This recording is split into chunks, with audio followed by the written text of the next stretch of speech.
یہ رانا صاحب کیا کہہ رہے ہیں اور do you agree with his statement? یہ اعتراف شکست ہے یا کچھ اور ہے؟ کیونکہ علی محمد خان صاحب تو کہتے ہیں کہ یہ انسائٹ کر رہے ہیں. یہ ہے کہ کنسنسس تو کسی ڈیموکریٹک سوسائٹی میں ہو ہی نہیں سکتا. بالکل ٹھیک. مطلب ڈیموکریسی میں تو ہوتے ہی مختلف پولیٹیکل پارٹیز ہیں. اگر اس وقت اگر امریکہ میں ٹرمپ ورسز بائیڈن الیکشن ہونے جا رہا ہے تو ظاہر سی بات ہے بالکل ایکسٹریم پوزیشنز ہیں نا, اور لاکھوں کروڑوں لوگوں کی ایکسٹریم پوزیشنز ہیں. جو بائیڈن کے سپورٹرز ہیں ان کو ٹرمپ بہت ہی خراب لگتا ہوگا, اس وجہ سے وہ سپورٹ کر رہے ہیں بائیڈن کو. اینڈ لائک وائز دنیا میں چاہے انڈیا ہو, یو کے ہو, ویسٹرن کنٹریز ہو. سو پہلی بات تو یہ کنسنسس کیوں ہو, کس وجہ سے ہو؟ بھائی مختلف پولیٹیکل پارٹیز ہوتی ہیں, ان کا اپنا ایک پروگرام ہوتا ہے, ان کی اپنی ایک پالیسی ہوتی ہے, اور اگر وہ حکومت میں رہ چکی ہیں تو ان کی ایک. لیکن جب وہ یہ کہتے ہیں کہ ان کا وجود ہی پرابلم ہے کچھ لوگ اس کو, تو یہ کیا مطلب ہے؟ یہ کیا کیوں کہہ رہے ہیں؟ یہ سیاستدان کو زیب دیتی ہے یہ بات کرنا؟ آئی تھنک بہت ہی ڈینجرس بات ہے یہ کہنا, کیونکہ دونوں طرف سے اگر ایسی بات ہو تو اس کا مطلب یہ ہے کہ برداشت ہی نہیں ہے. اور جس سوسائٹی میں برداشت ہی نہ ہو, آپ کو 100 قسم کی چیزوں پر ان سے اختلاف ہو سکتا ہے, اور بالکل جائز ہے, ڈفرینس آف اوپینین ایکسپریس بھی کرنا چاہیے, اور اس کا طریقہ کار یہ ہے کہ یہ تو کہنا وجود ہی نہیں ہونا چاہیے. تو ان اے سوسائٹی جہاں اتنی الٹریسی ہے اور لوگوں کی سمجھ بوجھ نہیں ہے اور غلط ریلیجن کی انٹرپریٹیشن کرتے ہیں جہاں لوگ, تو وہاں تو اس قسم کی بات کرنا میرا خیال ہے بہت ہی ڈینجرس ہے. اس کا مطلب یا تو یہ ہے کہ آپ کے پاس اور کوئی دلائل نہیں ہے یہ کہنے کے لیے کہ جی آپ نے کیوں عمران خان کو پھر بھی ووٹ دیا ہے, تو وجود ہی ایکسیپٹیبل نہیں ہے. تو میرا خیال ہے بہت ہی ڈینجرس. میں تو نہیں سمجھتا کہ اس کو اپریشیٹ کرنا چاہیے. تو اگر یہ ہماری سینئر قیادت کی اپروچ ہی ہوگی, وزیر داخلہ رہے ہیں, پنجاب کے صدر رہے ہیں, نون لیگ کے انتہائی سینئر رہنما, آپ کے کولیگ بھی رہے ہیں, اگر ان کی یہ اپروچ ہے تو اس بیچ میں پھر کیا ہو سکتی ہے ایک بیسک مفاہمت کہ ملک کو آگے لے کے چلیں, اپارٹ فرام پولیٹیکل ڈفرینسز جو ہر جماعت کے ہونے چاہیے؟ پھر تو ہم کوئی میثاق معیشت بھی نہیں کر سکتے. ایک تو دیکھیں میثاق معیشت کرنے کی ضرورت بھی نہیں ہے. یہ میں جامع آپ کو اپنا پوائنٹ آف ویو بتا رہا ہوں, اور زیادہ تر جو بھی فائنینس یا اکانومی کو سمجھتے ہیں پولیٹیکل پارٹیز, آپ کو پتہ ہے کہ اسینشلی اگر ایک نقطے پر وہ الگ ہوتی ہیں, ان کا اوپینین ڈفرینٹ ہوتا ہے, تو اس کی سب سے بڑی وجہ ہوتی ہے ان کے معیشت کا پلان. دنیا بھر میں ہی ایسے ہے کہ چاہے وہ کنزرویٹو پارٹی ہے یا لیبر پارٹی ہے, ان کے بالکل اکنامک آؤٹ لک ڈفرینٹ ہے. اسی طرح سے کیسے کہہ سکتے ہیں کہ جی سارے ایک ساتھ بیٹھ جائیں؟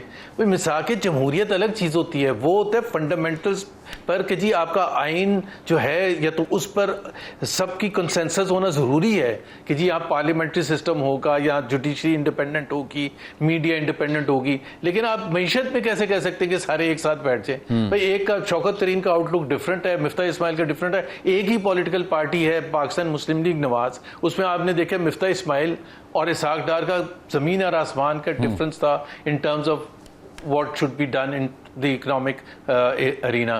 تو آپ کہہ رہے ہیں کہ پورا پاکستان اگلے 10 سال کے لیے ایک ساتھ بیٹھ جائے, تو یہ تو ہو ہی نہیں سکتا اور ہونا بھی نہیں چاہیے. کیونکہ آپ نے چونکہ مفتاح اور ڈار صاحب کا ذکر کیا, تو ڈار صاحب بینگ فائنانس منسٹر جو کارہائے نمایاں سر انجام دیے ہمارے سامنے ہیں, تو یہ کیا مجبوری ہے ریاست کی یا نون لیگ کی کہ انہی کو ہم نے وزیر خارجہ لگا دیا ہے؟ پاکستان جیسا ملک جس سے خارجہ محاذ بے پناہ ہیں, کئی مسائل ہیں, ان کو ہم نے وزیر خارجہ لگا دیا. کیا وہ فارن افیئرس کے ایکسپرٹ رہے ہیں؟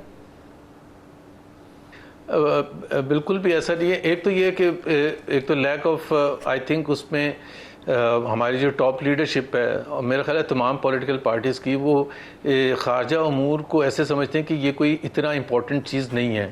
اس چیز سے پتہ چلتا ہے جامی کہ اگر ہندوستان کے حوالے سے دیکھیں اگر, تو 2016 سے کوئی ہر قسم کی بات چیت بند ہے, بیک ڈور بھی بند ہے, کیونکہ ہم سمجھتے ہی نہیں کہ اس کی کوئی ضرورت ہے اور وہ کتنا امپورٹنٹ رول پلے کر سکتی ہے اگر حالات صحیح ہوں, اگر ریلیشن شپ اپنے نیبرز کے ساتھ صحیح ہو, اگر ریجنل پیس ہو, تو اس کی وجہ سے ریجنل ٹریڈ ہوگا جس سے خوشحالی آئے گی سب عوام کے لیے, ماسز کے لیے.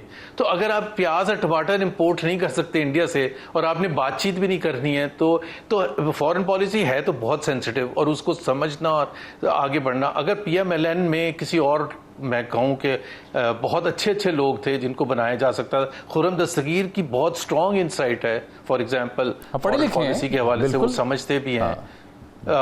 جی نہیں، ایک ہوتا ہے نا اپنا انٹرسٹ بھی ہوتا ہے، تو آپ over a period of time, جیسے میں ان سب کا کولیگ رہا ہوں، تو آپ باتیں کرتے ہیں ہر موضوع پر بات کیا کرتے ہیں، تو مجبوری آپ ہے کو کہ اندازہ ڈار ہوتا ہے صاحب کی کسی کا معیشت سپورٹ سے میں- آپ اتنا فیضیاب ہوئے، اس کے بعد آپ نے خرجہ کا مور انہیں دے دیا؟ کوئی مجبوری تو سمجھائے نا مجھے، آپ پارٹی کے اندر اتنی آپ کی گہری دسترس ایک زمانے تک رہی ہے۔ اب دیکھیں، اگر میں فائنانس منسٹر ہوتا اور یہی 16 مہینے کی کارکردگی ہوتی تو مجھے تو اسلام آباد کے 100 میل قریب بھی نہ آنے دیا جاتا اگلی حکومت میں۔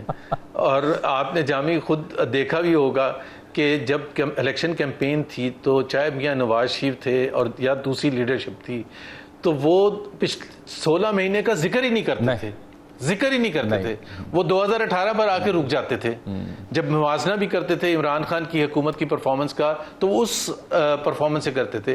اب دنیا بھر میں جب الیکٹورل پالیٹکس کا مطلب یہ ہوتا ہے کہ جو ریسنٹ، سب سے ریسنٹ پیریڈ ہے، اس کی آپ نے پرفارمنس کو ڈیفینڈ کرنا ہے، بالکل، اور آپ نے بتانا ہے کہ دیکھیں جی ہم نے جہاں لیا تھا تو اس وقت پاکستان میں مہنگائی اتنی تھی، غربت اتنی تھی، بے روزگاری اتنی تھی، اور قرضے اتنے تھے، اور ہم نے یہ چیزوں میں بہتری کی ہے، اور عوام کے جس کا ڈائریکٹلی بینیفٹ عوام ہوئی ہے۔ اب وہ چونکہ کہہ نہیں سکتے تھے تو اس وجہ سے وہ 16 مہینے کو غائب کر جاتے تھے، اور اس وجہ سے ایک غلط بالکل ایک بیانیہ بنایا گیا کہ ہم نے ریاست کو بچا لیا اس 16 مہینے میں۔